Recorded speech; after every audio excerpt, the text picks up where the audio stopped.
ಎಲ್ಲರಿಗೂ ನಮಸ್ಕಾರ. ಈ ದಿನ ಒಂದು ವಿವಾಹ ವಿಷಯ ಕುರಿತಾಗಿ ಒಂದು ಚರ್ಚೆಯನ್ನು ನಾನು ಮಾಡ್ತಾ ಇದ್ದೇನೆ. ಇವತ್ತಿನ ಕಾಲದ ಕರ್ನಾಟಕದಲ್ಲಿ ಬಹಳ ಮುಖ್ಯವಾಗಿ, ಅದರಲ್ಲೂ ಎಲ್ಲ ಜಾತಿಗಳಲ್ಲಿ ಪ್ರಮುಖವಾಗಿ ಕಾಣ್ತಕ್ಕಂಥ ಒಂದು ಅಂಶ ಗಂಡು ಹೆಣ್ಣಿನ ಆಯ್ಕೆ. ಅದರಲ್ಲೂ ಹೆಣ್ಣು ಮಕ್ಕಳು ಎಂಥ ವರರನ್ನು, ಅಂದರೆ ಎಂಥ ಪುರುಷರನ್ನು, ಎಂಥ ಹುಡುಗನನ್ನು ಅವರು ಮದುವೆ ಆಗಲಿಕ್ಕೆ ಅಪೇಕ್ಷಿಸ್ತಾರೆ, ಯಾರನ್ನು ರಿಜೆಕ್ಟ್ ಮಾಡ್ತಾರೆ, ಇದು ಪ್ರಶ್ನೆ. ಈಗ ಬಹಳ ಎದ್ದು ಕಾಣತಕ್ಕಂಥ ಒಂದು ಅಂಶ, ಎಲ್ಲ ಜನಾಂಗದಲ್ಲಿ ಸಾರ್ವತ್ರಿಕವಾಗಿ ಕಾಣ್ತಕ್ಕಂಥ ಅಂಶ ಅಂದರೆ, ರೈತರ ಮಕ್ಕಳನ್ನು, ಕೃಷಿ ಕೆಲಸ ಮಾಡುವವರನ್ನು ಯಾರೂ ಆಯ್ಕೆ ಮಾಡ್ತಾ ಇಲ್ಲ. ಇದು ಮೊದಲನೇ ಪ್ರಶ್ನೆ. ಹಾಗಾಗಿ ಪ್ರತಿ ಹಳ್ಳಿಗಳಲ್ಲಿ ಸುಮಾರು 40 ಪ್ರಾಯದ, 35 ಮೀರಿ 40ಕ್ಕಿಂತ ಇನ್ನೂ ಹೆಚ್ಚು ವಯಸ್ಸು ಬಳಸಿರ್ತಕ್ಕಂಥ 40-50 ಅವಿವಾಹಿತ ಹುಡುಗರ ಸಂಖ್ಯೆ ಕಾಣಿಸ್ತದೆ. ಅದೇ ಹೊತ್ತಿನಲ್ಲಿ ಈ ಕಡೆ ಅನೇಕ 5-6 ವರ್ಷಗಳ ಕಾಲ ವರನ ಅನ್ವೇಷಣೆ ಮಾಡ್ತಾ ತಮ್ಮ ವಿವಾಹದ ಒಳ್ಳೆಯ ವಯಸ್ಸನ್ನು, ಅಂದರೆ ಪಕ್ವವಾದ ವಯಸ್ಸನ್ನು ಮೀರಿ ಮದುವೆ ಆಗ್ತಕ್ಕಂಥ, ಅಥವಾ ಮದುವೆ ಆಗದೇ ಇರ್ತಕ್ಕಂಥ, ಅಥವಾ ಕೊನೆಗೆ ಯಾವುದೋ ಒಂದು ಅನಿವಾರ್ಯದ ಆಯ್ಕೆಯನ್ನು ಮಾಡಿ ಮದುವೆಯಾಗಿ ತಮ್ಮ ಬದುಕಿನ ಸುಖದ ಕ್ಷಣಗಳನ್ನು ಕಳ್ಕೊಳ್ತಕ್ಕಂಥ, ನಿರಾಶೆ ಹೊಂದತಕ್ಕಂಥ, ಹತಾಶೆ ಹೊಂದತಕ್ಕಂಥ ಹೆಣ್ಮಕ್ಳ ಸಂಖ್ಯೆ ಕೂಡ ಇದೆ. ಈ ಪ್ರಶ್ನೆ ಕುರಿತಾಗಿ ನಾವು ಚರ್ಚೆ ಮಾಡಬೇಕು. ಇದೊಂದು ಸಮಾಜಶಾಸ್ತ್ರೀಯವಾದ ವಿಚಾರ. ಆದರೆ ಇದನ್ನು ಸ್ವಲ್ಪ ಪ್ರಾಕ್ಟಿಕಲ್ ಸಮಸ್ಯೆಗಳನ್ನು ನಾವು ಪರಿಗಣಿಸಿ ಒಂದು ವಿಷಯವನ್ನು ಮನನ ಮಾಡಿಕೊಳ್ತಕ್ಕಂಥ ಅವಶ್ಯಕತೆ ಇದೆ. ನಾನು ಒಂದು ಸಾಧುಲಿಂಗಾಯತ ವಧುವರ ಸಮಾಗಮ ಅಂತ ಒಂದು ಗ್ರೂಪನ್ನು, ವಾಟ್ಸಪ್ ಗ್ರೂಪನ್ನು ನಾನು ಮೇಂಟೈನ್ ಮಾಡ್ತಾ ಇರೋದ್ರಿಂದ, ಆ ಗ್ರೂಪಿನಲ್ಲಿ ಕೆಲವು ಪುರುಷರು, ಸ್ತ್ರೀಯರು ತಮ್ಮ ತಮ್ಮ ಅಭಿಪ್ರಾಯಗಳನ್ನು ವ್ಯಕ್ತಪಡಿಸೋದು, ಅದನ್ನೆಲ್ಲ ನಾನು ನೋಡ್ತಾ ಬಂದಿರೋದ್ರಿಂದ ಕಳೆದ 4 ವರ್ಷದಿಂದ ಅದರ ಕೆಲವು ಸಮಸ್ಯೆಗಳನ್ನು ನಾನು ಸ್ವಲ್ಪ ಇಲ್ಲಿ ಬಿಚ್ಚಿಡಬಲ್ಲೆ. ಏನಾಗಿದೆ ಅಂದರೆ, ಇವತ್ತು ಯಾರೂ ರೈತರಿಗೆ ಹೆಣ್ಣು ಕೊಡಲ್ಲ, ಹೆಣ್ಮಕ್ಳು ತಮ್ಮ ಇದನ್ನು ವಿವಾಹದ ವಿಷಯದಲ್ಲಿ ರೈತರ ಮಕ್ಕಳನ್ನು ಬಹಳ ಕಡೆಗಣಿಸ್ತಾ ಇದ್ದಾರೆ. ಅವರಿಗೆ ನೌಕರಿ ಗಂಡನೇ ಬೇಕು. ಅದರಲ್ಲಿ ವಿದೇಶಕ್ಕೆ ಕರ್ಕೊಂಡು ಹೋಗ್ತಕ್ಕಂಥ ಇಂಜಿನಿಯರ್ಗಳು, ಸಾಫ್ಟ್ವೇರ್ ಇಂಜಿನಿಯರ್ಗಳು, ದೊಡ್ಡ ದೊಡ್ಡ ಪ್ಯಾಕೇಜ್ ಇರ್ತಕ್ಕಂಥವ್ರು, ಇಂಥವರೇ ಬೇಕು, ರೈತರು ಬೇಡ, ಇವರು ಅನ್ನದಾತರು, ಆದರೆ ಇವರು ಇಲ್ಲದೆ ಹೋದರೆ ಇವ್ರಿಗೆ ಅನ್ನ ಹಾಕರು ಯಾರು? ಈ ರೀತಿ ಒಂದು ಚರ್ಚೆ ನಡೀತಾ ಇರ್ತಕ್ಕಂಥದ್ದು.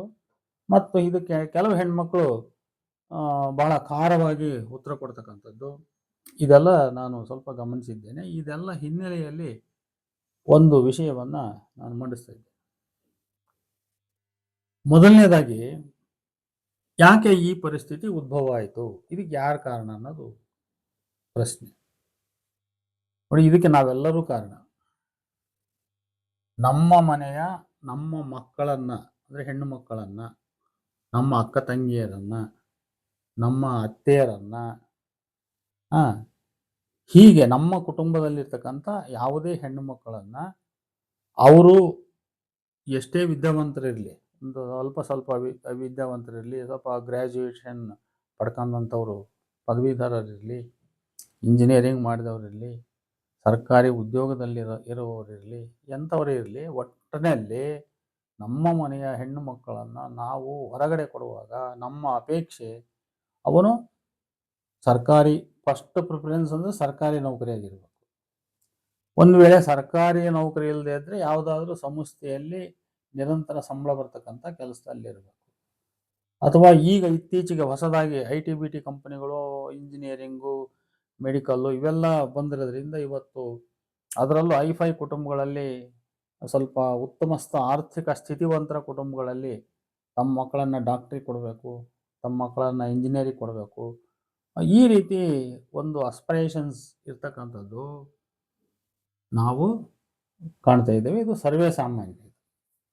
ಅಂದ್ರೆ ನಾವೆಲ್ಲರೂ ನಮ್ಮ ಮನೆಯ ಹೆಣ್ಣು ಮಕ್ಕಳನ್ನು ಇತರರಿಗೆ ಕೊಡುವಾಗ ನಾವು ಬಯಸ್ತಕ್ಕಂಥ ಪುರುಷರು ಅವರು ರೈತರಾಗಿರಬಾರ್ದು, ರೈತಾಪಿ ಕೆಲಸ ಕೊಡುವವರಿಗೆ ನಾವು ಕೊಡಲ್ಲ ಅಂತ. ಆದ್ರೆ ನಾವು ಸ್ವತಃ ರೈತರು. ನಮ್ಮ ಮನೆಯಲ್ಲಿ ನಮ್ಮ ಗಂಡು ಮಕ್ಕಳು ರೈತರಾಗಿರ್ತಾರೆ, ಅಥವಾ ಅವರು ಅರ್ಧಂಬರ್ಧ PUC ಓದಿರ್ತಾರೆ, ಕೆಲವರು SLC ಓದಿ ಸ್ಕೂಲ್ ಬಿಟ್ಟರೆ ಡ್ರಾಪ್ಔಟ್ ಆಗಿರ್ತಾರೆ, ಇನ್ನು ಕೆಲವರು ಡಿಗ್ರಿ ಅರ್ಧಂಬರ್ಧ ಮಾಡ್ಕೊಂಡು ಬಿಟ್ಟಿರ್ತಾರೆ, ಅಥವಾ ಕೆಲವರು ಕ್ವಾಲಿಫೈಡ್ ಆಗಿದ್ರು ಕೂಡ ಅವರಿಗೆ ನೌಕರಿ ಸಿಗದೆ ಯಾವುದೋ ಕಾರಣಕ್ಕೆ ಅವರು ವ್ಯವಸಾಯ, ಅಡಿಕೆ ತೋಟ, ಮತ್ತೊಂದು ಗದ್ದೆ, ಹೊಲ ಮಾಡ್ತಾ ಇರ್ತಾರೆ. ನೋಡಿ, ಇದೇ ನಮ್ಮದೇ ಮನೆಯಲ್ಲಿ ನಮ್ಮ ಗಂಡು ಮಕ್ಕಳು ವ್ಯವಸಾಯ ಕೃಷಿಕರವರು. ಈ ಕೃಷಿಕರ ಅಕ್ಕ ತಂಗಿಯರು, ಅತ್ತೆಯರು ಇಂಥ ಹೆಣ್ಣು ಮಕ್ಕಳನ್ನ ಹೊರಗಡೆ ಕೊಡುವಾಗ ಇವರೆಲ್ಲರೂ ಯೋಚನೆ ಮಾಡ್ತಕ್ಕಂಥದ್ದು ನಮ್ಮ ಹೆಣ್ಣು ಮಕ್ಕಳಿಗೆ ನೌಕರಸ್ಥ ಗಂಡರು ಬೇಕು ಅಂತ. ಆದ್ರೆ ಸ್ವತಃ ಇವರಿಗೆ ಹೆಣ್ಣು ತರುವಾಗ ಇವರು ನಮಗೆ ಯಾಕೆ ರೈತಾಪಿ ಕೆಲಸ ಮಾಡುವವರಿಗೆ ಹೆಣ್ಣು ಸಿಗಲ್ಲ ಅಂತ ಇವರೇ ಪ್ರಶ್ನೆ ಮಾಡ್ತಾರೆ. ನೋಡಿ, ಸಮಸ್ಯೆಯ ಮೂಲವೂ ಇವ್ರ ಹತ್ರನೇ ಇದೆ, ಸಮಸ್ಯೆಯ ಪರಿಹಾರವೂ ಇವ್ರ ಹತ್ರನೇ ಇದೆ. ಇವರು ತಮ್ಮ ಕುಟುಂಬದ ಹೆಣ್ಣು ಮಕ್ಕಳನ್ನ ನಾವು ರೈತಾಪಿ ಕೆಲಸದವರಿಗೂ ಕೊಡ್ತೀವಿ ಅಂತ ಇವರಲ್ಲಿ ಒಂದು ಮನಸ್ಥಿತಿ ಇದ್ರೆ, ಇವ್ರಿಗೂ ಕೂಡ ವಾಪಸ್ ರೈತಾಪಿ ಕುಟುಂಬದವರಿಗೆ ನಾವು ಹೆಣ್ಣು ಕೊಡ್ಬೋದು ಅನ್ನುವಂಥ ಮನಸ್ಥಿತಿಯ ಕುಟುಂಬಗಳು ಸಿಗ್ತವೆ. ಆದ್ರೆ ಇದು ಹಾಗಿಲ್ಲ. ನಾವು ಒಮ್ಮುಖವಾಗಿ ಯೋಚನೆ ಮಾಡ್ತೀವಿ. ಅಂದ್ರೆ ನಮ್ಮ ಹೆಣ್ಮಕ್ಳನ್ನು ಕೊಡುವಾಗ ನೌಕರಸ್ಥರಾಗಿರ್ಬೇಕಂತೀವಿ, ನಮ್ಮ ಮನೆಗೆ ಬರ್ತಕ್ಕಂಥ ಹೆಣ್ಮಕ್ಳು ಮಾತ್ರ ಅವರು ರೈತರಿಗೆ ಒಪ್ಪಿ ಮದುವೆ ಆಗ್ತಕ್ಕಂಥ ಹೆಣ್ಮಕ್ಳು ಬರ್ಬೇಕು ಅಂತ ಬಯಸ್ತೀವಿ. ಇದು ನ್ಯಾಯಯುತವಾದ ವಿಚಾರವಂತಿಕೆ ಅಲ್ಲ ಇದು. ಆದ್ರಿಂದ ಈ ಸಮಸ್ಯೆಗೆ ಅಂದ್ರೆ ರೈತ ಕುಟುಂಬದ ಒಡೆಯರು, ಅವರು ಯಾರೇ ಇರಲಿ, ಹೆಣ್ಮಕ್ಳು ತಂದೆ ತಾಯಿಯರಿರಲಿ, ಯಾರೇ ಇರಲಿ, ಸೋದರರಿರಲಿ, ಅವ್ರ ಮನೆತನದ ಜವಾಬ್ದಾರಿ ಹೊತ್ತಂತ ಯಾರೇ ಇರಲಿ, ಅವರು ಒಟ್ಟಿನಲ್ಲಿ ಒಂದು ತೀರ್ಮಾನ ಮಾಡಬೇಕು. ನಾವು ರೈತ ಕುಟುಂಬದಲ್ಲದವರಿಗೆ ಬೇರೆಯವರಿಗೆ ನಾವು ಹೆಣ್ಣು ಕೊಡಲ್ಲ ಅನ್ನೋ ತೀರ್ಮಾನ ಮಾಡಬೇಕು.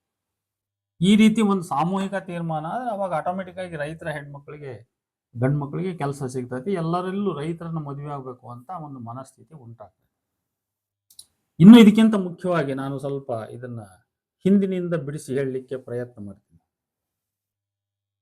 ಈ ಕಡೆ ಮೈಸೂರು ಭಾಗದಲ್ಲಿ ಲಕ್ವಳ್ಳಿ ಡ್ಯಾಮು ಇಂಥವೆಲ್ಲ ನೀರಾವರಿ ಬಂದ ಮೇಲೆ ಆರ್ಥಿಕ ಸುಸ್ಥಿತಿ ಇವರಲ್ಲಿ ಉಂಟಾಯಿತು. ಆಗ ಇವರಲ್ಲಿ ಅಲ್ಪ ಸ್ವಲ್ಪ ಓದಿದ ಸ್ಥಿತಿವಂತ ಕುಟುಂಬದ, ಇದರಲ್ಲೇ ಸ್ವಲ್ಪ ಅಂದ ಚಂದ ಉಳ್ಳಂತ ಹೆಣ್ಮಕ್ಳಿಗೆ ನೌಕರಸ್ಥ ಗಂಡನೇ ಬೇಕು ಅಂತ ಹೇಳಿ, ಅವನು ಒಂದು ವೇಳೆ ಒಂದು ಕಸ ಹೊಡೆಯೋ ಕೆಲಸದಲ್ಲಿರಲಿ, ಅಟೆಂಡರ್ ಆಗಿರಲಿ, P1 ಆಗಿರಲಿ, ಮೇಸ್ಟರ್ ಆಗಿರಲಿ, ಇನ್ನು ಎಂಥದ್ದಾಗಿರಲಿ, ಅಲ್ಲಿಂದ ಹಿಡಿದು ಒಟ್ಟು ಅವ್ರ ಕೊನೆಯ ಪಕ್ಷ ಅವನು ಒಟ್ಟು ಎಂಥ ಕೆಲಸ ಮಾಡಿದ್ರು ಅವನಿಗೆ ಸಂಬಳ ಬರ್ಬೇಕು ತಿಂಗಳು. ಆ ಥರದ ನಾವು ಗಂಡು ಮಕ್ಕಳಿಗೆ ಹುಡುಕಿ ಹೆಣ್ಣು ಕೊಡಬೇಕು ಅಂತೇಳಿ ಅವರು ಬಯಲುಸೀಮೆನೆಲ್ಲ ಸಂಶೋಧನೆ ಮಾಡಿ ಅವ್ರನ್ನ ಬೆನ್ನತ್ತಿ ಹೆಣ್ಣು ಕೊಟ್ಟು ಮದುವೆ ಮಾಡಿರ್ತಕ್ಕಂಥದ್ದು ನಾನು ನೋಡಿದ್ದೇನೆ. ಇನ್ನು ಕೆಲವು ಸಂಸ್ಥೆಗಳು, ಸ್ವಾಮಿಗಳ ಸಂಸ್ಥೆಗಳಿರ್ಬೋದು, ಬೇರೆ ಸಂಸ್ಥೆಗಳಿರ್ಬೋದು, ಅಲ್ಲಿ ಇವರು ಡೊನೇಷನ್ ದುಡ್ಡುಗಳನ್ನು ಕಟ್ಟಿ ತಮ್ಮ ಮಗಳನ್ನು, ಹೆಣ್ಮಕ್ಳನ್ನು ಮದುವೆ ಮಾಡ್ಕೊಳ್ತಕ್ಕಂಥ ಪುರುಷರಿಗೆ, ಅವನು TCH ಮಾಡಿರಲಿ, B.Ed ಮಾಡಿರಲಿ, MA ಓದಿರಲಿ, ಅಂಥವ್ರಿಗೆ ಲಕ್ಷಾಂತರ ಡೊನೇಷನ್ನನ್ನು ಕಟ್ಟಿ ಅಲ್ಲಿ ಕೆಲಸ ಕೊಡಿಸಿ ಇವರು ಮದುವೆ ಮಾಡಿರ್ತಕ್ಕಂಥ ಇತಿಹಾಸವು ಕೂಡ ಇಲ್ಲಿದೆ. ಇದು ಮುಂದೆ ಯಾಕೆ ಚೇಂಜ್ ಆಯಿತು ಅಂತ ಹೇಳಿದರೆ, ಇದೇ ಭಾಗದಲ್ಲಿ, ಅಂದ್ರೆ ಈ ನೀರಾವರಿ ಸೀಮೆ ಅಂತ ನಾನೇನು ಮಾತಾಡ್ತಾ ಇದ್ದೀನಿ, ಇದೇ ಭಾಗದಲ್ಲಿ ಓದುವ ಪುರುಷರ ಸಂಖ್ಯೆ ಅಥವಾ ಉದ್ಯೋಗಸ್ಥ ಪುರುಷರ ಸಂಖ್ಯೆ ಕ್ಷೀಣಿಸ್ತಾ ಬಂತು. ಆದರೆ ಇದಕ್ಕೆ ಪ್ರಪೋರ್ಷನೇಟ್ ಆಗಿ ಹೆಣ್ಮಕ್ಳು, ಇದೇ ಕುಟುಂಬಗಳಲ್ಲಿ, ಇದೇ ಪ್ರದೇಶದಲ್ಲಿ ಬೆಳೆದಂತ ಹೆಣ್ಮಕ್ಕಳ ವಿದ್ಯಾವಂತರ ಸಂಖ್ಯೆ ಹೆಚ್ಚುತ್ತಾ ಹೋಗ್ತದೆ.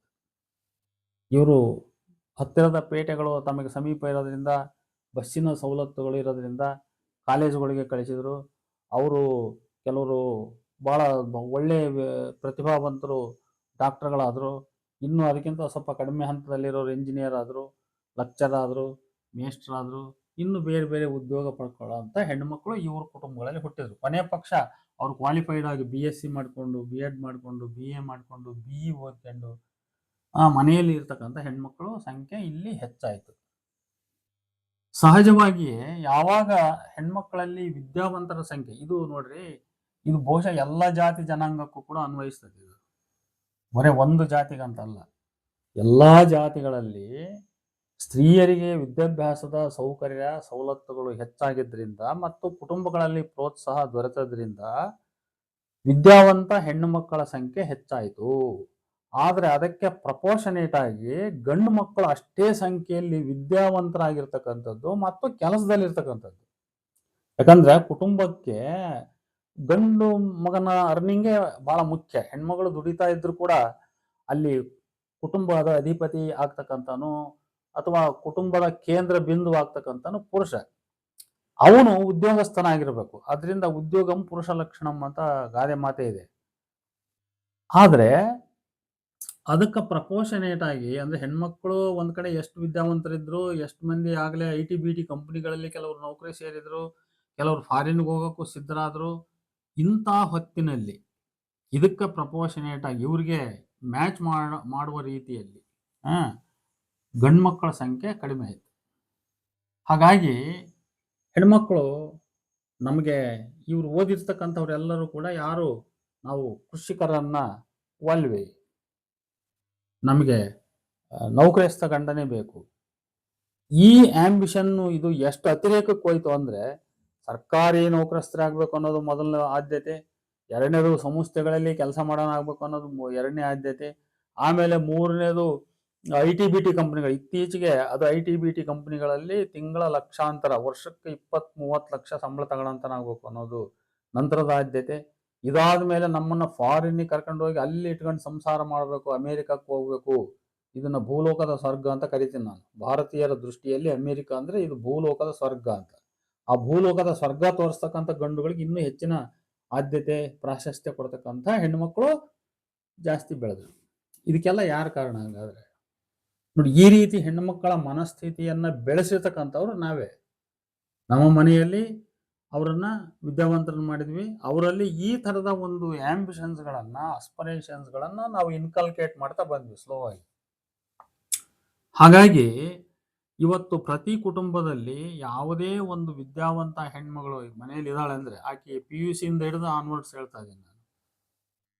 ಅಂದ ಚಂದ ಇದ್ದು ಆಕೆ PUC ಓದಿ ಅದ್ರ ಮೇಲಿನ ಯಾವುದೇ ಗ್ರಾಜುಯೇಷನ್ ಓದಿರ್ಲಿ, ಇಂಥ ಕುಟುಂಬದ ಇಂಥ ಹೆಣ್ಣುಮಕ್ಕಳು ಯಾರೂ ಕೂಡ ರೈತಾಪಿ ಕುಟುಂಬದ ಗಂಡು ಮಕ್ಕಳನ್ನ ಮದುವೆ ಆಗಲಿಕ್ಕೆ ಬಯಸಲ್ಲ. ಇದಕ್ಕೆ ಪ್ರಥಮ ಕಾರಣ ಎಜುಕೇಶನ್. ಅಂದ್ರೆ ನಾವು ಹಂಗಾದ್ರೆ ಎಜುಕೇಶನ್ ಕೊಡಿಸ್ಬಾರ್ದಿತ್ತೆ ಅಂತಲ್ಲ, ಎಜುಕೇಶನ್ ಕೊಡಿಸ್ಬೇಕು, ಅಲ್ಲ ಅಂತಲ್ಲ. ಆದ್ರೆ ಅದ್ರ ಜೊತೆಗೆ ಇಂಥ ಮನಸ್ಥಿತಿ, ಕೆಟ್ಟ ಮನಸ್ಥಿತಿ ಬೆಳೆದಿರೋದು ಇದು ಮುಖ್ಯವಾದ ಕಾರಣ. ಈ ರೀತಿ ಮನಸ್ಥಿತಿ ಬೆಳಿಲಿಕ್ಕೆ ಇನ್ನೊಂದು ಆರ್ಥಿಕ ಕಾರಣ ಇದೆ. ಅದನ್ನ ನಾವು ಯಾವ ಕಾರಣಕ್ಕೂ ಮರಿಕೂಡುದು. ಅದೇನಂದ್ರೆ, ರೈತರ ಕುಟುಂಬಗಳ ಆದಾಯ ಅನಿಶ್ಚಿತ, ಕೆಲಸದ ಕಷ್ಟ ಜಾಸ್ತಿ. ಇದು ಬಹಳ ಮುಖ್ಯವಾದ ಕಾರಣ. ಯಾಕಂದ್ರೆ ಇವತ್ತು ಬೆದ್ದಲ ಸೀಮೆಯವರಿರ್ಲಿ, ನೀರಾವರಿ ಸೀಮೆಯವರಿರ್ಲಿ, ಇವತ್ತೇನವರು ಬೆಳೆ ಬೆಳೀತಾರೆ, ಅವರು ಬಿತ್ತಿ ಬೆಳೀತಕ್ಕಂಥ ಬೆಳೆಗೆ ಏನು ಖರ್ಚು ಮಾಡ್ತಾರೆ, ಅವ್ರ ಖರ್ಚಿಗೂ ಅವರ ಆದಾಯಕ್ಕೂ ಎಲ್ಲಿ ಟ್ಯಾಲಿ ಆಗಲ್ಲ. ಸಾಕಷ್ಟು ಸಾರಿ ಅವರು ಸಾಲ ಸೋಲುಗಳನ್ನು ಮಾಡ್ಕೊಂಡು ಜೀವನ ಮಾಡ್ತಕ್ಕಂಥದ್ದು, ಮಕ್ಕಳ ಸಮಸ್ಯೆಗಳನ್ನು ಸಾಲ್ವ್ ಮಾಡ್ತಕ್ಕಂಥದ್ದೇ ಜಾಸ್ತಿ. ಒಂದು ಟ್ರ್ಯಾಕ್ಟರ್ ತಂದು ಸಿಕ್ಕಾಪಟ್ಟೆ ಸಾಲ ಮೈ ಮೇಲೆ ಇಟ್ಕೊಂಡಿರ್ತಾರೆ. ಇದಕ್ಕೆಲ್ಲ ಕಾರಣ ಏನು? ಬೆದ್ದಲ ಸೀಮೆಗಳಲ್ಲಿ ಅನಿಶ್ಚಿತ ಮಳೆ ಮೊದಲನೇದಾಗಿ. ಅಂದ್ರೆ ಸಕಾಲಕ್ಕೆ ಮಳೆ ಬಂತು, ಇಲ್ಲ ಮಳೆ ಬರಲ್ಲ. ಕೆಲವೊಮ್ಮೆ ಬಿತ್ತಿದ ಬೀಜ ಗೊಬ್ಬರಕ್ಕೂ ಆಗಲ್ಲ. ಇನ್ನು ಕೆಲವೊಮ್ಮೆ ರೋಗದ ಬಾಧೆ. ಹೌದಾ? ಇನ್ನು ನೀರಾವರಿ ಸೀಮೆಗಳಲ್ಲಿ ಕೆಲವೊಮ್ಮೆ ಆಗ್ತವೆ, ಇಳುವರಿ ಬರ್ತವೆ, ಕೆಲವೊಮ್ಮೆ ಇಳುವರಿ ಬರಲ್ಲ. ಎಷ್ಟೋ ಸಾರಿ ಗೊಬ್ಬರ, ಗೂಡು, ಔಷಧಿ ಏನು ಖರ್ಚು ಮಾಡಿರ್ತಾರೆ ಆ ಖರ್ಚಿಗೆ ವಾಪಸ್ ದುಡ್ಡು ಬರಲ್ಲ. ಇದು. ಎರಡನೇದಾಗಿ ಕೃಷಿ ಕೆಲಸ ಅಂದಮೇಲೆ ಅಲ್ಲಿ ದೈಹಿಕ ಶ್ರಮ ಇದ್ದೇ ಇರ್ತದೆ. ಅಲ್ಲಿ ಹೊಲ್ದಾಗ ಹೋಗಿ ಕೂಲಿಯಾಳ ಜೊತೆಗೆ ನಾವು ಮೈ ಬಗ್ಗಿಸಿ ದುಡಿಬೇಕಾಗ್ತದೆ. ಅಲ್ಲಿ ಹೆಣ್ಮಕ್ಳಾದವರು ಬುತ್ತಿ ಗಿತ್ತಿ ತಗೊಂಡು ಹೋಗ್ಬೇಕು. ಅಥವಾ ಕೃಷಿಕರ ಮನೆಯಲ್ಲಿ ಗೃಹ ಕೃತ್ಯಗಳು ಅಂದ್ರೆ ಕಾರ್ಯಗಳು ಭಾಳ ಇರ್ತವೆ.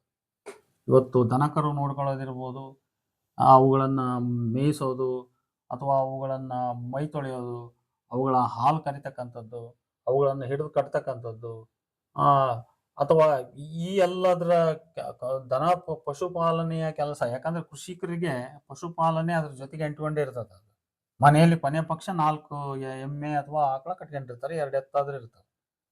ಇಂಥದ್ರ ಜೊತೆಗೆ ಮನೆಯಲ್ಲಿ ಈಗ ಹೊಲಕ್ಕೆ ಹೋಗ್ತಕ್ಕಂಥವ್ರಿಗೆ ಬುತ್ತಿ ಮಾಡಬೇಕು.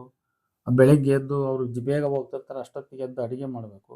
ಅವರು ರಿಲ್ಯಾಕ್ಸ್ ಆಗಿ ಯಾವುದೇ ಸಿಟಿಗಳಲ್ಲಿ ಅಥವಾ ನೌಕರಸ್ಥ ಕುಟುಂಬಗಳಲ್ಲಿ ಹೇಗೆ ಒಂದಷ್ಟು ಚಪಾತಿ ಮಾಡಿಕೊಂಡು, ಒಂದಿಷ್ಟು ತಿಂಡಿ ಮಾಡಿಕೊಂಡು, ಈ ರೀತಿ ಸ್ವಲ್ಪ ನವನವೀನವಾಗಿ ಬದುಕ್ತಾರಲ್ಲ, ಟಿ ವಿ ಮುಂದೆ ಕೂತ್ಕೊಂಡು ಧಾರಾವಾಹಿಗಳನ್ನು ನೋಡ್ತಾ, ಈ ರೀತಿ ಅವರು ಜೀವನ ಮಾಡಲಿಕ್ಕೆ ಸ್ವಲ್ಪ ರಿಲ್ಯಾಕ್ಸ್ ಆಗಿ, ಮಾಡರ್ನ್ ಆಗಿ, ಮಾಡಿಫೈಡ್ ಆಗಿ, ಹೈಫೈ ಆಗಿ, ಸಿವಿಲೈಸ್ಡ್ ಅನಿಸ್ಕೊಂಡು, ಕಲ್ಚರ್ಡ್ ಅನಿಸ್ಕೊಂಡು ಬದುಕ್ತಕ್ಕಂಥ ಅವಕಾಶಗಳು ರೈತ ಕುಟುಂಬಗಳಲ್ಲಿ ಕಡಿಮೆ ಇರ್ತವೆ. ರೈತ ಕುಟುಂಬಗಳಲ್ಲಿ ಅವರು ಕಸ ಮುಸರೆ ಮಾಡಬೇಕು, ನೆಲ ಒರೆಸ್ಬೇಕು, ಕಸ ಹೊಡಿಬೇಕು, ಇಲ್ಲೆಲ್ಲ ಇಂಥವಕ್ಕೆಲ್ಲ ಆಳು ಕಾಳು ಇಟ್ಕೊಳಕ್ ಬರಲ್ಲ, ಪಾತ್ರೆ ತೊಳ್ಕೋಬೇಕು, ಇಂಥವೆಲ್ಲವನ್ನು ಮೈ ಬಗ್ಸಿ ಅಲ್ಲಿ ಕೆಲಸ ಮಾಡುವಂತ ಕಷ್ಟಗಳಿರ್ತವೆ. ಹೌದಾ? ಇದನ್ನ ನಮ್ಮ ಹೆಣ್ಮಕ್ಳು ಎಲ್ಲರ ಅವ್ರವ್ರ ಕುಟುಂಬಗಳಲ್ಲಿ ಅವ್ರು ಸೆನ್ಸ್ ಮಾಡ್ತಾರೆ. ಯಾಕಂದ್ರೆ ಹೆಣ್ಮಕ್ಳು ಅಂದ್ರೆ ಏನು ಹೊರಗಿನಿಂದ ಬಂದವರಲ್ಲ, ಅವರು ರೈತ ಕುಟುಂಬಗಳಲ್ಲೇ ಹುಟ್ಟಿ ಬಂದವರು. ತಮ್ಮ ಮನೆಯ ಗೃಹ ಕೃತ್ಯಗಳನ್ನೆಲ್ಲ ನೋಡ್ತಿರ್ತಾರೆ ಅವರು. ಅವ್ರು ಒಲ್ಲದ ಮನಸ್ಸಿನಿಂದಲೇ ಮಾಡ್ತಿರ್ತಾರೆ ಅವರು. ಹಾಗಾಗಿ ತಮ್ಮ ಮನೆಯ ಕಷ್ಟಗಳನ್ನ ತಾವೇ ಅರಿತುಕೊಂಡು ತಾವೇನ್ ಮಾಡ್ತಾರ, ನಾವು ಇಂಥ ಕಷ್ಟದ ಕೆಲಸ ಕುಟುಂಬಗಳಿಗೆ ನಾವು ಹೆಣ್ಮಕ್ಳು ಹೆಂಡತಿಯರಾಗಿ ಹೋಗ್ಬಾರ್ದು, ನಾವೇನಾರ ಸುಖದ ಜೀವನ ಮಾಡಬೇಕು. ಮತ್ತೆ ಇದಕ್ಕೆ ಆಕರ್ಷಣೆ ಅನ್ನೋ ರೀತಿಯಲ್ಲಿ ಅಕ್ಕಪಕ್ಕದ ಕುಟುಂಬಗಳನ್ನ ನೋಡ್ತಿರ್ತಾರೆ. ಹಳ್ಳಿಯಾಗಂದ್ರೆ ಕೊನೆ ಪಕ್ಷ ಒಂದು 10 ಮೇಷ್ಟ್ರ ಮನೆಗಳಾರೇ ಇರ್ತವೆ. ಯಾವ್ದಾದ್ರು 4 ಜನ 10-20 ಜನ ಅಫಿಷಿಯಲ್ಸ್ ಮನೆಗಳು ಇದ್ದೇ ಇರ್ತವೆ. ಅಫಿಷಿಯಲ್ಸ್ ಮನೆಗಳ ಹಿಸ್ಟ್ರಿ, ಅವ್ರ ಮನೆಗಳ ಬದುಕಿನ ಶೈಲಿ ಇವರನ್ನ ಇನ್ಫ್ಲುಯೆನ್ಸ್ ಮಾಡ್ತಾ ಇರ್ತದೆ. ಅಥವಾ ಅವ್ರ ಗೆಳತಿಯರು ಯಾರೋ ಒಬ್ಬಳು ಫಾರಿನ್ನಲ್ಲಿ ಇರ್ತಾಳೆ, ಅಥವಾ ಇನ್ನೊಬ್ಳು ಬೆಂಗಳೂರಲ್ಲಿ ಇರ್ತಾಳೆ, ಬಾಂಬೆದಲ್ಲಿ ಇರ್ತಾಳೆ, ಪೂನಾದಲ್ಲಿ ಇರ್ತಾಳೆ. ಇಂಥವ್ರು ಯಾವಾಗ ಹಬ್ಬಕ್ಕೊಮ್ಮೆ ಅವಾಗ ಇವಾಗ ಬರೋದೆಲ್ಲ ನೋಡ್ತಿರ್ತಾರೆ. ಇವತ್ತಂತೂ ಮೊಬೈಲ್ ಬಂದಿದ್ದಾವೆ, ಬೇಕಾದಷ್ಟು ವಿಡಿಯೋ ಕಾಲ್ ಮಾಡಿ ಮಾತಾಡ್ತಿರ್ತಾರೆ. ಅವ್ರ ಮನೆಯ ಕಷ್ಟಗಳನ್ನ ಸುಖಗಳನ್ನ ನಿತ್ಯವೂ ಕೇಳಿ ತಿಳ್ಕೊತಿರ್ತಾರೆ. ನೋಡಿ, ಈ ರೀತಿ ಒಂದು ನಿತ್ಯ ಸಂವಹನದ ಮುಖಾಂತರ ಎಲೆಕ್ಟ್ರಾನಿಕ್ ಮಾಧ್ಯಮಗಳ ಮುಖಾಂತರ ತಿಳ್ಕೊತಾ ಅವರು ತಮ್ಮ ಬದುಕಿನ ಈ ಅನುಭವಗಳನ್ನು, ಅಂದ್ರೆ ಅವ್ರಿಗೆ ಒಂದು ರೀತಿ ಅವು ಬಹಳ ಕೆಟ್ಟ ಎಕ್ಸ್ಪೀರಿಯನ್ಸ್ ಅಂತ. ಮುಸುರೆ ತೊಳೆಯೋದು, ಕಸ ಹೊಡೆಯೋದು, ಬೆಳಗ್ಗೆ ಎದ್ದೊಳೋದು, ದನ ಕರು ಬಿಡೋದು, ಕಟ್ಟೋದು, ಈ ಥರದ ಕೆಲಸಗಳೇನಿರ್ತಾವಲ್ಲ, ಇವೆಲ್ಲ ಅವರಿಗೆ ಒಂಥರ ಭೀಭತ್ಸವಾದ ಅಥವಾ ಕೆಟ್ಟ ಅಸಹ್ಯಕರವಾದ ಕ್ರಿಯೆಗಳಿವು ಅಂತ ಅವರೇ ಮನೆಯೊಳಗೆ ಅನ್ಕೊಂತಾರೆ. ಹಾಗಾಗಿ ತಮಗೆ ಹೋಲಿಸಿದ್ರೆ ಅಲ್ಲಿ ಗಂಡನ ಆಫೀಸ್ಗೆ ಹೋಗ್ತಾನೆ ಅಥವಾ ತಾನು ಹೋಗಿ ದುಡಿತಾಳೆ. ಈಗ ಅದಕ್ಕಿಂತ ಜೊತೆಗೆ ಇನ್ನೊಂದು ನಮ್ಮ ಹೆಣ್ಮಕ್ಳಲ್ಲಿ ಹುಟ್ಟಿರೋದು, ನಾನು ದುಡಿಬೇಕು ಅನ್ನೋದು. ಇದು ತಪ್ಪಂತ ನಾನು ಹೇಳಲ್ಲ, ನಾನು ದುಡಿಬೇಕು. ಗಂಡನೂ IT-BT ಎಂಜಿನಿಯರು, ನಾನು ಇಂಜಿನಿಯರ್. ತಾವು ಹೊರಗೆ ಹೋಗಿ ದುಡಿಬೇಕು ಅನ್ನೋದು ಆಂಬಿಷನ್. ಇವತ್ತು ಬೇಕಾದಷ್ಟು ಮೇಷ್ಟ್ರುಗಳಾಗಿದ್ದಾರೆ, ಇವೆಲ್ಲ ನಾವು ಕಂಡು ನೋಡ್ತೀವಿ. ಹೀಗಿದ್ದಾಗ ಇವ್ರು ಏನ್ ಮಾಡ್ತಾರೆ ಅಂತ ಹೇಳಿದ್ರೆ, ತಮಗೆ ಸರಿಯಾದ ರೀತಿಯಲ್ಲಿ ಈ ರೀತಿ ಸಾಥ್ ಕೊಡ್ತಕ್ಕಂಥ ಅಥವಾ ಇಂಥ ಒಂದು ಬದುಕನ್ನು ಕೊಡ್ತಕ್ಕಂಥ, ಅಂದ್ರೆ ನೌಕರಿ, ಸಂಬಳ, ನಯವಾದ ಜೀವನ, ವರ್ಷಕ್ಕೆ 1-2 ಕಡೆ ಟ್ರಿಪ್ಪು, ಇದ್ರ ಜೊತೆಗೆ ಮುಂದಿನ ಫ್ಯಾಮಿಲಿ ಫ್ಯೂಚರ್ ಒಂದು ಯೋಚನೆ ಮಾಡ್ತಾರೆ ಅವರು. ಏನ್ ಫ್ಯಾಮಿಲಿ ಫ್ಯೂಚರ್ ಅಂದ್ರೆ, ರೈತಾಪಿ ಕುಟುಂಬಗಳಿಗೆ ನಾವು ಮದುವೆ ಆಗ್ತೀವಿ, ನಾವು ಹಳ್ಳಿ ಬಿಟ್ಟು ಹೊರಗಡೆ ಬರೋಕ್ಕಾಗಲ್ಲ. ಇಂಥವ್ರನ್ನ ಮದುವೆ ಆದರೆ ನಮಗೆ ಹುಟ್ಟತಕ್ಕಂಥ ಮಕ್ಕಳಿಗೆ ನಾವು ಸರಿಯಾದ ರೀತಿ ಶಿಕ್ಷಣವನ್ನು ಕೊಡ್ಸೋಕ್ಕಾಗಲ್ಲ. ಅವ್ರನ್ನ ನಾವು ಇಂಜಿನಿಯರ್ನೋ ಡಾಕ್ಟರ್ನೋ, ಯಾಕಂದ್ರೆ ಇವತ್ತು ಎಲ್ಲರ ತಲೆಯಲ್ಲಿ ಇರೋದು ಫಸ್ಟ್ ಏನಂದ್ರೆ ಇಂಜಿನಿಯರು, ಡಾಕ್ಟರ್ ಇಂಜಿನಿಯರ್ ಫಸ್ಟ್. ಅವರು ಅಂದ್ರೆ ಸೂಪರ್ ಸ್ಟಾರ್ ಅಂತ, ಆಯ್ತಾ? ಹಾಗಾಗಿ ಉಳಿದವರೆಲ್ಲ ಈ ಮೇಸ್ಟ್ರು, ಲೆಕ್ಚರು, ಅದು ಎರಡನೇ ಮಾತದು. ಮೊದಲು ಡಾಕ್ಟರ್ ಆಗಬೇಕು, ಇಂಜಿನಿಯರ್ ಆಗಬೇಕು ನಮ್ಮ ಮಕ್ಕಳು. ನೋಡಿ, ಇಂಥ ಅಂದ್ರೆ ಆಂಗ್ಲ ಮಾಧ್ಯಮ ಶಿಕ್ಷಣ ನಮ್ಮ ಮಕ್ಕಳಿಗೆ ಕೊಡಿಸ್ಬೇಕು, ಅವ್ರನ್ನ ಡಾಕ್ಟರ್ ಇಂಜಿನಿಯರ್ ಮಾಡಬೇಕು ಅನ್ನುವಂಥ ಆಂಬಿಷನ್ ಯಾರು ಇಟ್ಕೊಂಡಿರ್ತಾರೆ, ಅಂಥ ಹೆಣ್ಣು ಮಕ್ಕಳು ಏನು ಯೋಚನೆ ಮಾಡ್ತಾರೆ, ಹಳ್ಳಿಗಳಲ್ಲಿ ನಾವು ರೈತ ಕುಟುಂಬಗಳಿಗೆ ನಾವು ಹೆಂಡತಿಯರಾಗಿ ಹೋದರೆ ನಮ್ಮ ಗರ್ಭದಲ್ಲಿ ಹುಟ್ಟತಕ್ಕಂಥ ಮುಂದಿನ ಮಕ್ಕಳಿಗೆ ನಾವು ಸರಿಯಾದ ಶಿಕ್ಷಣವನ್ನು ಕೊಟ್ಟು ಅವರನ್ನ ಉತ್ತಮಸ್ಥರನ್ನಾಗಿ ಮಾಡಲಿಕ್ಕೆ ಸಾಧ್ಯವಾಗಲ್ಲ. ಈ ರೀತಿ ಯೋಚನೆ ಮಾಡ್ತಾರೆ.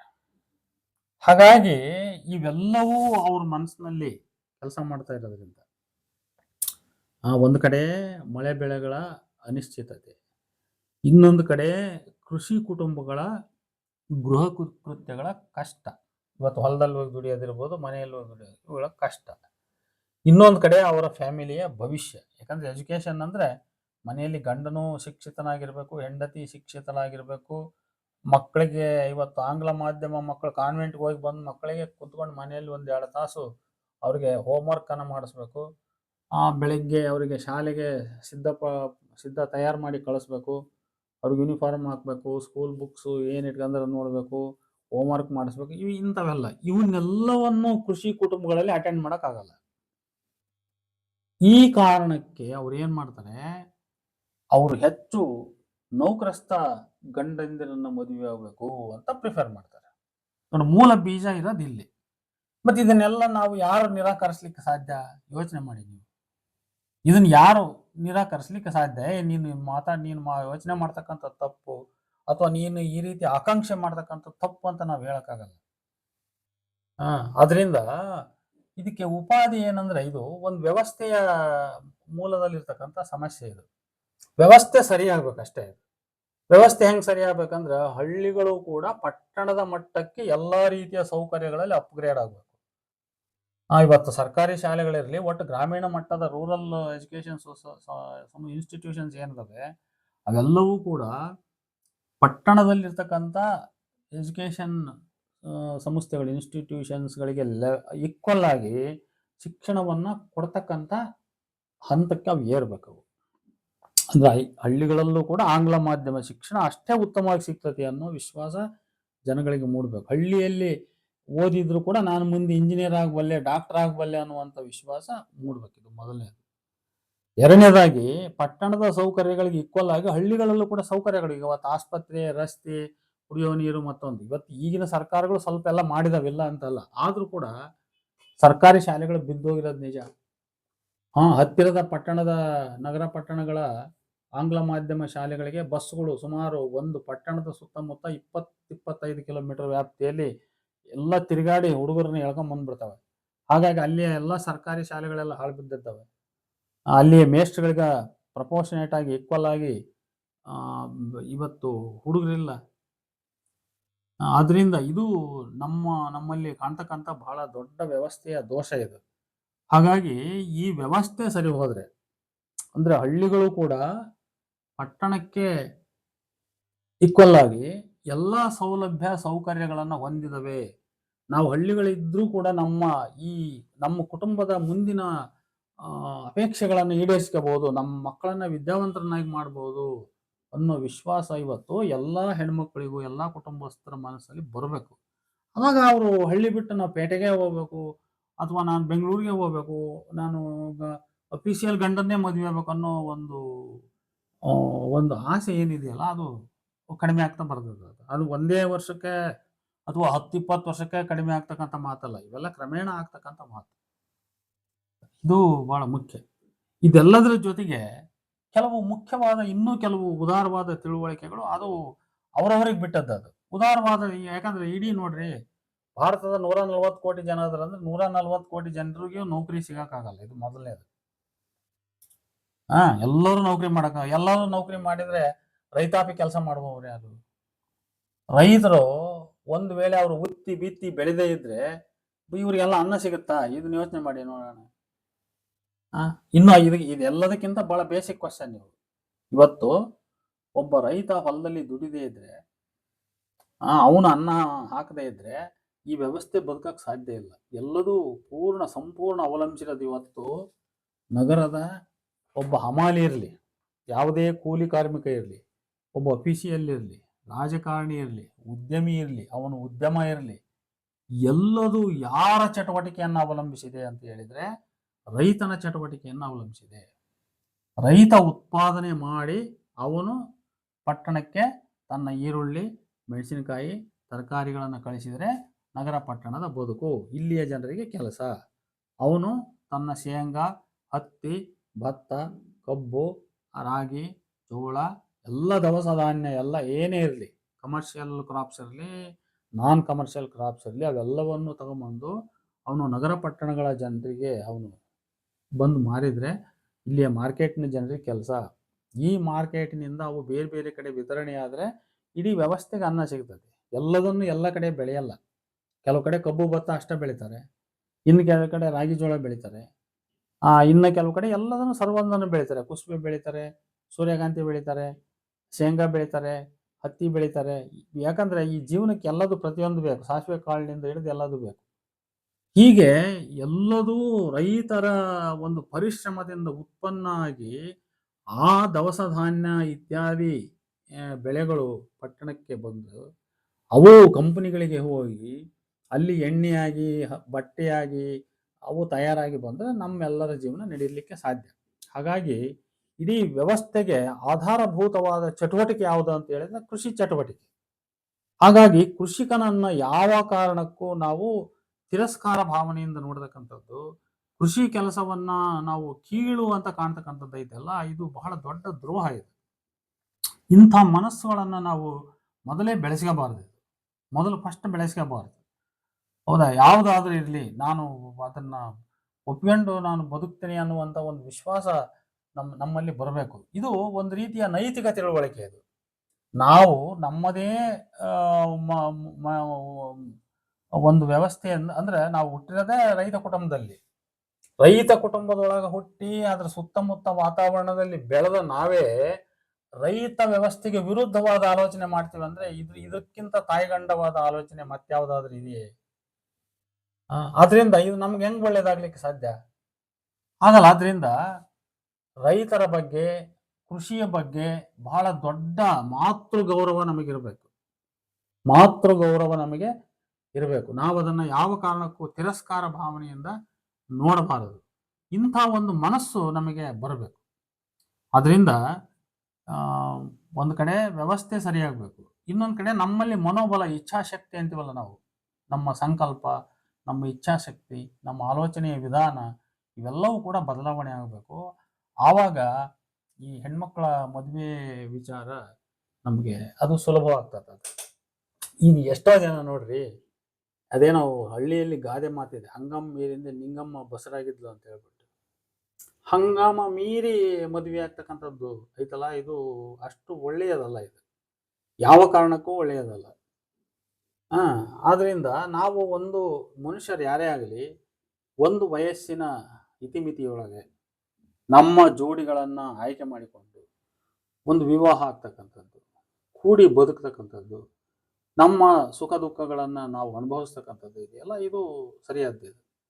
ಆದರೆ ನಾವು ನನಗೆ ಅವಂಥವ್ನು ಬೇಕು, ನನಗೆ ಇಂಥವ್ನು ಬೇಕು, ಹೀಗೆ ಅನ್ಕಂತ ಸುಮಾರು ಅರ್ಧ ವಯಸ್ಸನ್ನು ದಾಟಿ ನಾವು ಮದುವೆ ಆಗ್ತೀವಿ. ಮದುವೆಯಾಗಿ 1-2 ವರ್ಷಕ್ಕೆ ನಮಗೆ ಮಕ್ಕಳ ಆಗುವ ಒಂದು ಫರ್ಟಿಲಿಟಿ ಶಕ್ತಿಯನ್ನು ಒಂದು ಕಡೆ ಹೆಣ್ಮಕ್ಳು ಕಳ್ಕೊತಾರೆ, ಅಥವಾ ಗಂಡು ಮಗನಿಗೆ ಇಲ್ಲದೆ ಇರ್ಬೋದು. ಇಂಥ ಒಂದು ಪರಿಸ್ಥಿತಿ ಆದಾಗ ಅವರು ವಿವಾಹವಾದರೂ ಅದೆಂಥದ್ದು ಮಕ್ಕಳಿಲ್ಲದಂಥ ಪರಿಸ್ಥಿತಿ ಉಂಟಾಗ್ತದೆ. ಅದು ಈಗೆಲ್ಲ ಸಾಕಷ್ಟು ಜನಪದ ಹಾಡುಗಳಿದಾವೆ, ಮಕ್ಕಳಿಲ್ಲದ್ರೆ ಎಂಥ ಜನ್ಮ ಅಂತ ಹೇಳ್ಬಿಟ್ಟು. ಅದರಿಂದ ಇದನ್ನ ಎಲ್ಲ ವಿದ್ಯಾವಂತರಾಗಿರ್ತಕ್ಕಂಥವ್ರು ಇವತ್ತು ಅರ್ಥ ಮಾಡ್ಕೋಬೇಕು. ಸುಮ್ಮನೆ ಯಾರ ಮೇಲೆ ಕ್ರೋಧ ವ್ಯಕ್ತಪಡಿಸ್ತಕ್ಕಂಥದ್ದು, ನಮ್ಮ ಆವೇಶದ ಮಾತುಗಳನ್ನು ಮಾತಾಡ್ತಕ್ಕಂಥದ್ದು ಅದರಲ್ಲಿ ಯಾವ ಪ್ರಯೋಜನ ಇಲ್ಲ. ಸಮಸ್ಯೆಯ ವಾಸ್ತವಾಂಶವನ್ನು ನಾವು ಕರೆಕ್ಟಾಗಿ ಅರ್ಥ ಮಾಡ್ಕೋಬೇಕು. ಈ ಸಮಸ್ಯೆಯ ಮೂಲ ಕರ್ತೃ ಯಾರು? ಕೃಷಿಕ. ಅವನಿಲ್ಲದಿದ್ರೆ ಈ ವ್ಯವಸ್ಥೆಗೆ ಅನ್ನ ಇಲ್ಲ. ನೌಕರಸ್ಥರೆಲ್ಲ ಆಮೇಲೆ. ಒಂದು ಕಾಲಕ್ಕೆ ಎಂಥ ಜನ ಇದ್ರು ಅಂದ್ರೆ, ನೌಕರಿ ತಮ್ಮ ಮಕ್ಕಳಿಗೆ ನೌಕರಿ ಸಿಗ್ತದೆ ಇಲ್ಲ, ನಾವು ಹಿಂಗೆ ಕೊಟ್ಟರ ಹೊರತು ಹಿಂಗೆ ಕೈ ಬೇಡಿ ಇಸ್ಕೊಂಡರಲ್ಲ ಅಂತ ಹೇಳ್ಬಿಟ್ಟು ಬಂದ ನೌಕರಿಗಳನ್ನು ತಿರಸ್ಕರಿಸಿರ್ತಕ್ಕಂಥ ಮನುಷ್ಯರು ಹಿಂದಕ್ಕಿದ್ರು. ಇವತ್ತಿಲ್ಲ ಬಿಡ್ರಿ. ನಾವು ನೌಕರಿಗೋಸ್ಕರ ಬೇಕಾದಷ್ಟು ಶ್ರಮ ಮಾಡಿ ಲಂಚ ಇದೆಲ್ಲ ಕೊಟ್ಟು ನಾವೇನು ಮಾಡ್ತೀವಿ, ಅದು ಮಾತು ಬೇರೆ. ಕಾಲ ಬದಲಾವಣೆ ಆಗಿದೆ. ನೌಕರಿ ಸಿಕ್ಕರೆ ಮಾಡೋಣ, ನೌಕರಿ ಸಿಗದೇ ಇದ್ರೆ ಬಿಡೋಣ. ಅದೇ ರೀತಿ ನೌಕರಸ್ಥ ಗಂಡ ಸಿಕ್ಕರೆ ಆಗೋಣ, ಸಿಗದೇ ಇದ್ರೆ ಬಿಡ್ರಿ. ರೈತರೇನು ಅದಕ್ಕಿಂತ ಕಡಿಮೆ ಏನಲ್ಲ. ಇವತ್ತು ಉತ್ತಮವಾದ ವ್ಯವಸ್ಥೆ, ಕುಟುಂಬದ ಎಲ್ಲ ಒಳ್ಳೆಯ ಮನೆ, ಒಳ್ಳೆ ದುಡಿಮೆ, ಒಳ್ಳೆಯ ರೀತಿಯಲ್ಲಿ ಬದುಕ್ತಕ್ಕಂಥ ತಮ್ಮ ಮಕ್ಕಳನ್ನ ಎಲ್ಲಿಗೆ ಬೇಕಾದರೂ ಕಳಿಸಿ ವಿದ್ಯಾವಂತರು ಮಾಡ್ತಕ್ಕಂಥ ಒಂದು ವ್ಯವಸ್ಥೆ ಮನೆಯಲ್ಲಿ ಇದೆ ಅಂದಾಗ ನಾವು ಅದನ್ನು ತಿರಸ್ಕಾರ ಮಾಡೋಕ್ಕಾಗಲ್ಲ. ಇದೆಲ್ಲದು ವ್ಯವಸ್ಥೆಯಲ್ಲಿ ಕ್ರಮೇಣ ಬದಲಾಗ್ತಕ್ಕಂಥದ್ದು. ಅದರಿಂದ ನಾನೇನು ಒತ್ತು ಕೊಟ್ಟು ಹೇಳ್ತಾ ಇದ್ದೀನಿ ಅಂದ್ರೆ, ನಮ್ಮೆಲ್ಲರಲ್ಲಿ ಈ ತರದ ಆಸೆಗಳು ತೀರಾ ಮೆಟ್ರೋಪಾಲಿಟನ್ ಥಿಂಕಿಂಗ್ಸ್ ಏನದವಲ್ಲ ಅವು ಅಷ್ಟು ಒಳ್ಳೆಯವಲ್ಲ. ಯಾಕಂದ್ರೆ ಇಡೀ ಭಾರತ ದೇಶವೇ ಬೆಂಗಳೂರು ಬಾಂಬೆ ಮಾಡೋಕ್ಕಾಗಲ್ಲ. ಬೆಂಗಳೂರು ಬಾಂಬೆ ಮಾಡಿದ್ರೆ ಯಾರಿಗೂ ತುತ್ತನ್ನ ಸಿಗಲ್ಲ. ಹಳ್ಳಿ ಇರಬೇಕು, ನಗರ ಪಟ್ಟಣಗಳು ಇರಬೇಕು, ಅಕ್ಕಪಕ್ಕ ಎಲ್ಲರೂ ಇದ್ದು ಬದುಕಬೇಕು. ಈ ವ್ಯವಸ್ಥೆಗೆ ಎಲ್ಲದೂ ಬೇಕು. ಹಂದಿಯೂ ಬೇಕು, ಕೋಳಿಯೂ ಬೇಕು, ಹುಲಿ ಸಿಂಹ ಕರಡಿಗಳು ಬೇಕು, ಎಲ್ಲವೂ ಬೇಕು. ಎಲ್ಲವೂ ಎಲ್ಲದರ ಕೆಲಸ ಮಾಡ್ತಾ ಹೋದಾಗ ಈ ವ್ಯವಸ್ಥೆ ಉಳಿಲಿಕ್ಕೆ ಸಾಧ್ಯ.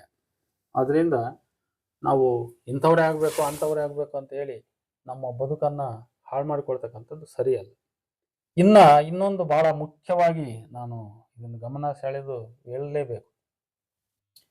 ಈಗ ತೀರಾ 35-40 ವರ್ಷ ಆದರೂ ಕೂಡ ಗಂಡಸರಿಗೆ ಹೆಣ್ಣು ಮಕ್ಕಳೇ ಮದುವೆ ಆಗಲಿಕ್ಕೆ ಸಿದ್ಧವಿರುವ ಹೆಣ್ಣು ಮಕ್ಕಳೇ ಸಿಗ್ತಾ ಇಲ್ಲ ಅಂದಾಗ ಪರಿಸ್ಥಿತಿ ಏನಾದೀತು ಅಂತ ನಾವು ಕೊನೆಯದಾಗಿ ಯೋಚನೆ ಮಾಡೋಣ.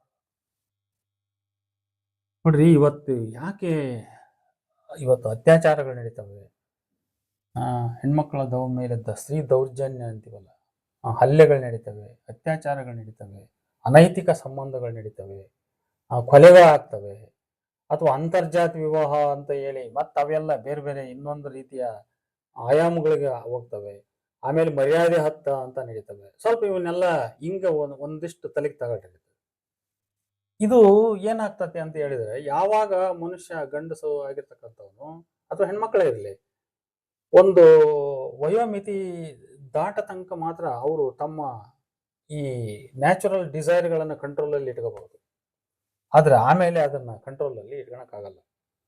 ಗಂಡಸು ಇಟ್ಕೊಳಕ್ಕಾಗಲ್ಲ, ಹೆಂಗಸು ಇಟ್ಕೊಳಕ್ಕಾಗಲ್ಲ. ಆಗ ಅವ್ರು ಏನ್ ಮಾಡ್ತಾರೆ ಅಂತ ಹೇಳಿದ್ರೆ, ತಮ್ಮ ಪರಿಸರದಲ್ಲಿ ಸುಲಭವಾಗಿ ತಮಗೇನು ಸಾಧ್ಯವೋ ಅಂಥದ್ದೊಂದು ವ್ಯವಸ್ಥೆ ಹುಡುಕೊಳ್ಳಿಕ್ಕೆ ಪ್ರಯತ್ನ ಮಾಡ್ತಾರೆ. ಒಬ್ಬ ಅವಿವಾಹಿತ ಹುಡುಗ ಒಂದು ವಿವಾಹಿತ ಹೆಣ್ಮಗಳ ಮೇಲೆ ಆಸೆ ಮಾಡಿಬಿಡ್ಬೋದು. ಆ ಹೆಣ್ಮಗಳು ತನ್ನದು ಯಾವುದೋ ವೈಯಕ್ತಿಕ ಕೌಟುಂಬಿಕ ಕಾರಣಕ್ಕಾಗಿ ಇಂಥ ಒಬ್ಬ ಹುಡುಗನ ಮೇಲೆ ಮನಸ್ಸು ಮಾಡಿಬಿಡ್ಬೋದು. ಇವರಿಬ್ರು ಸೇರ್ಕೊಂಡ್ಬಿಟ್ಟು ಆಕೆ ಗಂಡನ್ನ ಸಾಯಿಸ್ಬಿಡ್ಬೋದು. ಇಂಥವೆಲ್ಲ ಇವತ್ತೇನು ನಾನೇನು ಕಲ್ಪಿಸಿ ಹೇಳ್ಬೇಕಾಗಿಲ್ಲ, ದಿನನಿತ್ಯ ಇಂಥ 100 ನಡೀತಾ ಇದಾವೆ. ಹೌದಾ?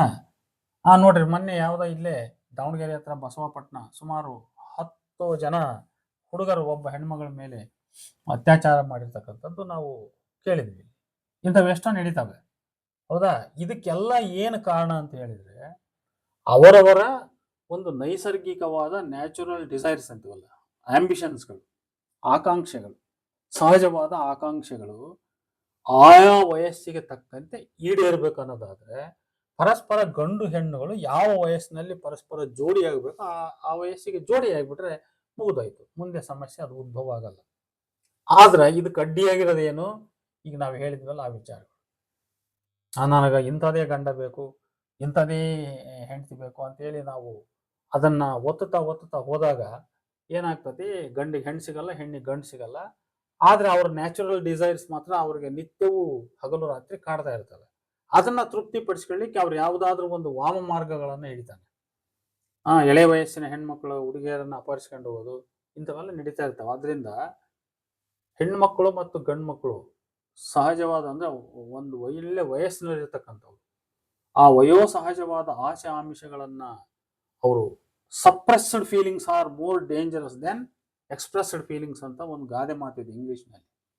ಅಂದ್ರೆ ಹದುಮಿಟ್ಟ ಭಾವನೆಗಳೇನಿರ್ತಾವಲ್ಲ ಅವು ವ್ಯಕ್ತಪಡಿಸಿದ ಭಾವನೆಗಳಿಗಿಂತ ಬಹಳ ಡೇಂಜರ್. ಇವು ಸಪ್ರೆಸ್ಡ್ ಫೀಲಿಂಗ್ಸ್. ಯಾಕಂದ್ರೆ ಅವುಗಳನ್ನ ಸಪ್ರೆಸ್ ಮಾಡಿ ಒಂದ್ ಸರಿ ಅದು ಯಾವಾಗಾರ ಸ್ಫೋಟ ಆಗಿಬಿಡ್ತದೆ. ಅದು ಮನುಷ್ಯನನ್ನ ಯಾವ ಕ್ರಿಯೆಗಿಡಿಸ್ತತೆ ಅಂತ ಯಾರಿಗೆ ಹೇಳಕ್ಕಾಗಲ್ಲ. ಸಮಾಜ ಆ ಹಂತಕ್ಕೆ ಯಾಕೆ ತಲುಪಿದೆ ಅಂದ್ರೆ ಈ ಕಾರಣಗಳಿಗಾಗಿ ತಲುಪಿದೆ. ಅದು ಹೆಣ್ಮಕ್ಳು ಇರ್ತಾರೆ, ಗಂಡ್ಮಕ್ಳು ಇರ್ತಾರೆ, ಆದ್ರೆ ಅವ್ರು ಪರಸ್ಪರ ಒಬ್ರೊಬ್ರು ಕೂಡ್ಕೊಳಂಗಿಲ್ಲ. ಯಾಕಂದ್ರೆ ನಮ್ಮ ಮ್ಯಾರೇಜ್ ಸಿಸ್ಟಮ್ ನಲ್ಲಿ ಅವ್ರಿಗೆ ಅವಕಾಶ ಸಿಗಲ್ಲ. ಯಾಕಂದ್ರೆ ಹೆಣ್ಣು ಇಂಥವ್ನ ಬಯಸ್ತೈತಿ ಅಥವಾ ಗಂಡು ಇಂಥವ್ಳನ್ನ ಬಯಸ್ತೈತಿ, ಅವರಿಬ್ರು ಪರಸ್ಪರ ಮೀಟ್ ಆಗಲ್ಲ. ಹಾಗಾಗಿ ಎಲ್ಲರ ಮನೆಯೊಳಗೆ ಆ ಮನೆಗೆ ಗಂಡಸಿರ್ತಾನೆ, ಈ ಮನೆಗೆ ಹೆಣ್ಮಕ್ಳು ಇರ್ತಾನೆ, ಆದ್ರೆ ಇವರಿಬ್ರಿಗೆ ಮದುವೆ ಆಗಕ್ಕೆ ಅವಕಾಶ ಇಲ್ಲ. ಯಾಕಂದ್ರೆ ಅವನು ಗಂಡಸು ವ್ಯವಸಾಯ ಮಾಡ್ತಿರ್ತಾನೆ, ಈಕೆ ನನಗೆ ಇಂಜಿನಿಯರ್ ಬೇಕಂತಿರ್ತಾನೆ. ಈ ಕಾರಣಕ್ಕಾಗಿ ನೋಡಿ, ಹೀಗಾಗಿ ಇನ್ ಬೇರೆ ರೀತಿ ಅವ್ರವ್ರ ಮಧ್ಯೆ ಎಲ್ಲ ಒಲವು ಎಲ್ಲ ಇರ್ತದೆ. ಆದ್ರೆ ಈ ಒಂದು ಕಾರಣಕ್ಕಾಗಿ ನಾನು ಅವನು ಅಲ್ಲೇ ಅಥವಾ ಇವಳನ್ನು ಅಲ್ಲೇ ನೋಡಿ, ಈ ರೀತಿ ಒಂದು ಸಾಮೂಹಿಕವಾದ ಒಂದು ವ್ಯವಸ್ಥೆ ಹಿಂಗ್ ಹೊರಟಿರೋದ್ರಿಂದ ವಯೋಸಹಜವಾದ ಆಕಾಂಕ್ಷೆಗಳನ್ನ ಆಯಾ ಕಾಲಕ್ಕೆ ಸರಿಯಾಗಿ ತೃಪ್ತಿಪಡಿಸ್ಕೊಳ್ಳಿಕ್ಕೆ ಹೆಣ್ಮಕ್ಳಿಗೂ ಮತ್ತು ಗಂಡು ಮಕ್ಕಳಿಗೂ ಸಾಧ್ಯವಾಗದೇ ಇರುವ ಕಾರಣಕ್ಕಾಗಿ ಅನೈತಿಕ ಚಟುವಟಿಕೆಗಳು ಮತ್ತು ಅದರಿಂದ ಆಗ್ತಕ್ಕಂಥ ಅವಘಡಗಳು ನಡೀತವೆ. ಇದು ಸಮಾಜದ ಸ್ವಾಸ್ಥ್ಯವನ್ನ ಇದು ಕೆಡಿಸ್ತತಿ. ನೋಡಿ, ಇಷ್ಟೆಲ್ಲ ಸಮಾಜ ಕೆಟ್ಟ ಹೋಗೋದಕ್ಕಿಂತ ಮುಂಚೆ ಇದನ್ನ ಸರಿಪಡಿಸಬೇಕಾಗಿರ್ತಕ್ಕಂಥದ್ದು ನಮ್ಮೆಲ್ಲರ ಜವಾಬ್ದಾರಿ ಇದು. ಆದ್ರಿಂದ ನಾವು ಒಂದು ಉದಾತ್ತವಾದ ಆಲೋಚನೆಗಳನ್ನ ಬೆಳೆಸ್ಕೋಬೇಕು, ಮತ್ತೆ ನಾವು ಕಾರ್ಯಪ್ರವೃತ್ತರಾಗಬೇಕು ಅಂತ ಹೇಳ್ತಾ ನಾನು ಈ 4 ಮಾತುಗಳನ್ನು ಮುಗಿಸ್ತೀನಿ. ನಮಸ್ಕಾರ.